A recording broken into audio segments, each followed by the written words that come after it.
কাতার ও ইরাকে অবস্থিত দুটি সামরিক ঘাঁটিকে কেন্দ্র করে মধ্যপ্রাচ্যে উত্তেজনা নতুন মাত্রা পেয়েছে। ইরানের পক্ষ থেকে জানানো হয়েছে, তাদের ওপর সাম্প্রতিক হামলার প্রতিক্রিয়ায় এই অঞ্চলে অবস্থিত কিছু স্থাপনায় তারা পাল্টা অভিযান চালিয়েছে। ইরানের একটি গণমাধ্যমে প্রকাশিত তথ্য অনুযায়ী এই হামলার লক্ষ্য ছিল কাতার ও ইরাকে অবস্থান করা মার্কিন ঘাঁটিগুলো। আন্তর্জাতিক বেশ কয়েকটি সংবাদমাধ্যম জানিয়েছে, কাতারে অবস্থিত একটি গুরুত্বপূর্ণ ঘাঁটিতে একাধিক ক্ষেপণাস্ত্র নিক্ষেপ করা হয়েছে। স্থানীয় সময় অনুযায়ী সন্ধ্যার দিকে আকস্মিক বিস্ফোরণের শব্দে কেঁপে ওঠে ওই এলাকা। প্রতিক্রিয়া জানাতে গিয়ে যুক্তরাষ্ট্রের পক্ষ থেকে বলা হয়েছে, এ ধরনের সম্ভাব্য পরিস্থিতির ব্যাপারে তারা আগে থেকেই সতর্ক ছিল এবং ঘাঁটিগুলোর নিরাপত্তা নিয়ে যথেষ্ট সতর্কতামূলক ব্যবস্থা গ্রহণ করা হয়েছিল।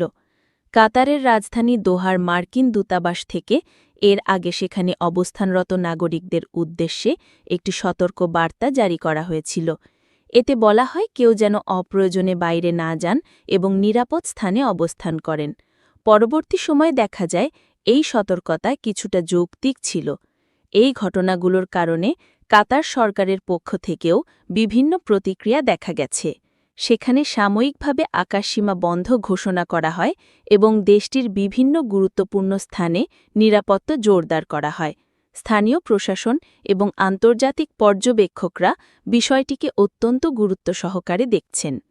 কাতারে অবস্থিত মার্কিন সামরিক ঘাঁটি আল উদিদ লক্ষ্য করে ৬টি ক্ষেপণাস্ত্র ছোড়ার খবর ছড়িয়েছে আন্তর্জাতিক গণমাধ্যমে। এই ঘটনার সূত্রপাত হয়েছে মধ্যপ্রাচ্যে চলমান উত্তেজনার প্রেক্ষাপটে।